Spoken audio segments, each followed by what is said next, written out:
Kayak gimana geraknya? Kenapa ya, Mami? Itu hal yang wajar tahu. Nih Mami kasih tahu ya. Yuk sama-sama belajar. Jadi pada saat kita bobo, kita tuh nggak tahu kondisi tubuh kita kayak gimana. Apalagi ada beberapa organ yang mulai melambat ketika kita tidur. Nah, berikut ada beberapa fakta unik yang terjadi pada tubuh kita pada saat kita tidur. Yang pertama, kayak matanya bergerak. Jadi, ini dalam secara medis itu dikatakan sebagai REM, Rapid Eye Movement, yang dimana ini adalah kondisi adalah pergerakan mata yang cepat, dimana ini akan terjadi ketika tahap mimpi sedang terjadi. Nah, biasanya tubuh kita itu nggak mau menuruti apa yang terjadi di dalam mimpi, makanya kita bisa matanya kayak bergerak dengan sangat cepat nih. Nah, ini yang kedua yang sering terjadi sama Mami, tersentak dalam bangun. Kalian pernah nggak sih lagi bobo enak-enak tiba-tiba kayak ngerasa jatuh atau tersentak dalam bangun? Aku sering. Jadi dikatakan ini adalah hal yang normal dari tidur. Tapi para ilmuwan sampai sekarang belum mengetahui kenapa ini bisa terjadi. Tapi mereka percaya bahwa tubuh kita sedang mempersiapkan diri kita dalam posisi yang nyaman sehingga Anda terjaga. Yang ketiga, bruxism, menggerutus gigi. Ini biasa dikenal dengan bruxism dan ini terjadi pada suami Mami. Tapi sekarang udah meninggal semenjak ke dokter. Jadi kalian akan menggerutuskan gigi kalian tanpa berhenti pada saat kalian tidur dan kalian tuh gak sadar. Dan ini harus segera kamu ke dokter ya diobatin karena ini bisa bikin tuh gigi kamu retak dan otot tahan kamu sakit.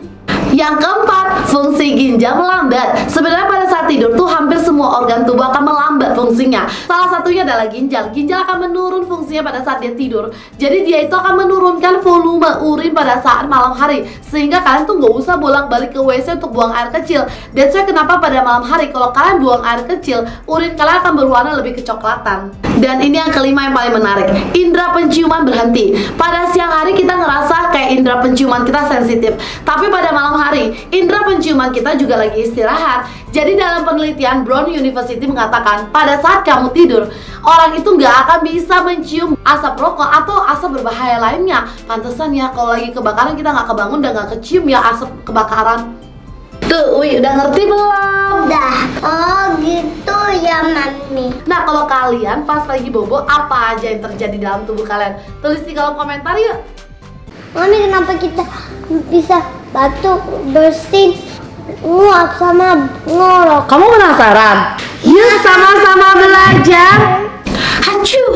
Jadi bersin itu adalah adanya aliran udara di bagian rongga hidung dan mulut. Dan ini biasanya terjadi karena adanya partikel-partikel pengganggu di dalam hidung. Jadi syaraf hidung kita akan merangsang untuk hidung kita untuk bersin, untuk mengeluarkan partikel-partikel pengganggu ini. Nah, penyebab lainnya itu kamu bisa sakit flu atau udara dingin. Karena pada saat kamu sakit flu itu banyak partikel-partikel asing di dalam hidung kamu dan itu akan merangsang kamu untuk hacu, bersin.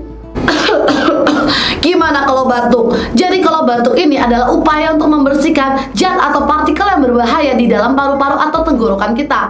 Ketika saluran pernafasan kita mulai terganggu, nah batuk ini diupayakan untuk membersihkan bagian paru-paru kita. Setelah itu juga untuk membersihkan bagian tenggorokan kita. Tapi batuk itu juga bisa menyebarkan kuman penyakit, teman-teman. Jadi usahakan ketika kamu batuk ditutup ya. Gimana kalau cegukan? Jadi cegukan itu juga nggak bisa kita kontrol ya. Itu adalah pengambilan udara secara tiba-tiba karena adanya diafragma yang tidak teratur. Dan ini bisa terjadi karena adanya gangguan di dalam organ tubuh kita yang dekat paru-paru melalui laring, lalu akan membentuk epiglotis, lalu akan melalui pita suara yang akan membuat pita suara kita bergetar dan akan membuat kita cegukan. Hik, hik, hik. Gimana kalau mendengkur? Jadi mendengkur ini bisa terjadi karena adanya udara yang keluar dari mulut. Kita bernafas dari mulut. Jadi adanya jaringan lembut di atas mulut dekat tenggorokan. Udara akan melewatinya karena kita bernafas lewat mulut. Dan itu akan membuat bibir, pipi, dan lubang hidung ikut bergetar. Nah, biasanya ini juga karena kamu posisi tidurnya terlentang nih. Karena pada saat itu kita cenderung tuh mulutnya menyangga dan lidah itu akan menghalangi saluran pernafasan. Dan ini akan membuat kita mendengkur. Gimana kalau menguap? Jadi menguap itu terjadi karena kamu tuh kekurangan oksigen di dalam paru-paru kalian. Jadi ini adalah respon alami kita mengambil nafas dalam-dalam karena paru-paru kita tertutup oleh karbon dioksida atau kekurangan oksigen. Tapi yang menariknya menguap itu adalah kebiasaan menular. Coba kalian juga nguap gak? Oh gitu ya, Mami. Makasih, Mami. Sama-sama. Kalau kalian paling sering apa? Batuk, bersin, nguap, atau ngorok? Tulis di kolom komentar ya. Tahu nggak sih, wanita ini mengeluarkan uang 100 juta untuk membeli ekor ikan dan